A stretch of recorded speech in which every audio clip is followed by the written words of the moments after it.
यानी धरती। दिमाग में बहुत बार आया कि धरती का जन्म कैसे हुआ जिस पर अभी हम रहते हैं। पर कहते हैं ना कि कोई काम इम्पॉसिबल नहीं है, बस एक चाहत होनी चाहिए। इसलिए मुझे इसका जवाब मिला और मैंने सोचा कि ये जानकारी आपके साथ भी शेयर करनी चाहिए। तो बिना ज्यादा टाइम वेस्ट किए वीडियो शुरू करते हैं। तो आज से करीब 4.5 अरब साल पहले चट्टान का एक बहुत बड़ा गोला एक तारे का चक्कर लगा रहा था। ये लावा से बना था। इस वक्त पृथ्वी पर लगातार चट्टानों की बारिश हो रही थी और काफी समय के बाद ये चट्टान एक ग्रह बन चुका था और इसका एक चांद भी था। और ये कोई और ग्रह नहीं बल्कि पृथ्वी ही थी।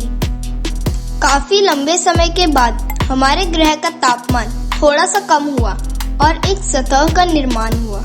आज से करीब 3.9 अरब साल पहले इसने मेटोराइट यानी उल्कापिंड की बारिश का सामना किया और ये बारिश कई दिनों तक चलती रही। ये उल्कापिंड अपने साथ बर्फ के क्रिस्टल्स लेकर आए थे जिसने हमारी धरती पर समुद्र को जन्म दिया और धरती पर नाइट्रोजन गैस भी लेकर आया। पर अभी भी धरती पर जीवन संभव नहीं था। धरती अभी भी हार्मफुल गैसेस की चपेट में थी। यहाँ ऑक्सीजन था ही नहीं। करीब 3.8 अरब साल पहले हमारी धरती ने फिर से उल्कापिंडों की बारिश का सामना किया, पर इस बार इन पिंडों ने अपने साथ पानी, खनिज यानी minerals, carbon, protein, amino acids का अंतरिक्ष से समुद्र की गहराई में परिवहन किया। पर समुद्र की गहराई में तापमान बहुत कम था। यहाँ सूरज की रोशनी पहुंच ही नहीं सकती थी, लेकिन यहाँ पानी की गहराई में छोटे छोटे प्राकृतिक चिमनीज थे जो कि पानी को गहराई में भी गर्म रख रहे थे। पर हम ये नहीं जानते, लेकिन किसी तरह से जो मिनरल्स यानी खनिज और केमिकल्स ने आपस में अभिक्रिया करके जीवन का पहला बीज बोया। जो पहले जीव थे वो एक टाइप के बैक्टीरिया थे। ये बैक्टीरिया समुद्र में काफी ज्यादा बढ़ गए थे। आज से करीब 3.5 अरब साल पहले समुद्र में ये बैक्टीरिया इतने ज्यादा बढ़ गए थे कि आपस में जुड़कर ये स्ट्रोमेटोलाइट्स जो चट्टानों की तरह दिखते हैं वो बन गए थे। मतलब हम ये कह सकते हैं कि धरती के लिए और हमारे लिए ये बैक्टीरिया एक वरदान से कम नहीं। और पृथ्वी में ऑक्सीजन की मात्रा धीरे धीरे बढ़ती गई। अभी धरती पे छोटे छोटे द्वीप थे और चारों तरफ से वो पानी से ढके हुए थे।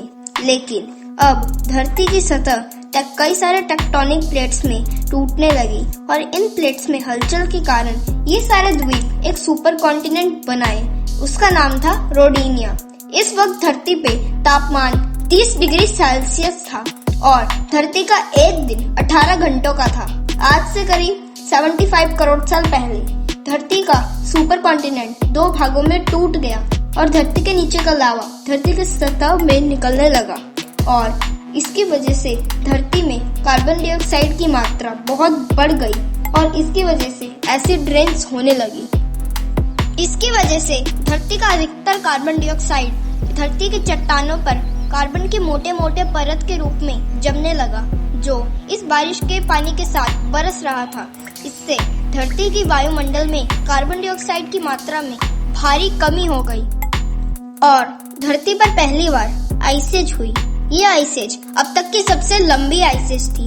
इस समय धरती के वायुमंडल में कार्बन डाइऑक्साइड की मात्रा धीरे धीरे बढ़ने लगी और पृथ्वी का तापमान फिर से बढ़ने लगा, जिससे धरती पर जमी बर्फ धीरे धीरे गर्मी की वजह से पिघलने लगी और पृथ्वी का तापमान फिर से सामान्य हो गया।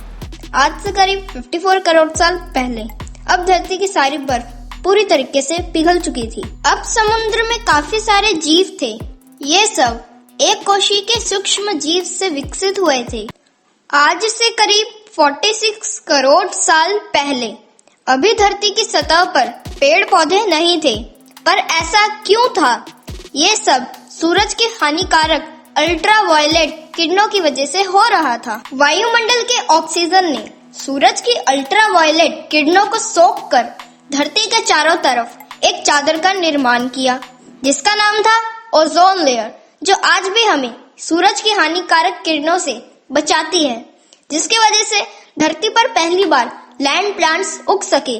समुद्र में रहने वाली ये मछली टिकटैलिक ने समुद्र से पहली बार बाहर आने का निर्णय लिया। इसने अपने फिन्स का इस्तेमाल पैरों के रूप में किया और समय के साथ साथ ये जमीन पर ज्यादा देर रहने लगे।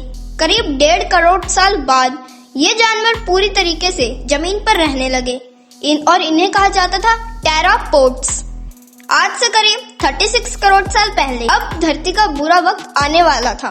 धरती का वातावरण बहुत तेजी से बढ़ गया और एक बार फिर से ज्वालामुखी फटने के कारण धरती के तापमान बहुत बढ़ गया, जिसकी वजह से सारे पेड़ सूख गए और धरती पर जीवों की आधी आबादी साफ हो गई, जिसमें कुछ ही जीव जिंदा रह पाए, जिन्होंने जिंदा रहने के लिए कुछ भी खाना शुरू कर दिया और गर्मी से बचने के लिए जमीन के अंदर रहने लगे।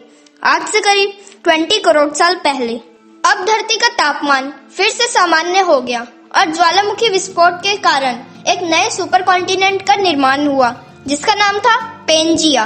अब धरती की सतह पर नए पेड़ पौधे उगने लगे।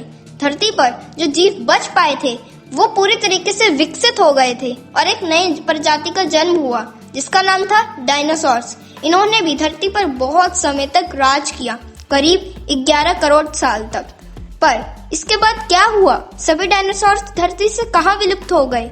ये जानेंगे हम अगले एपिसोड में।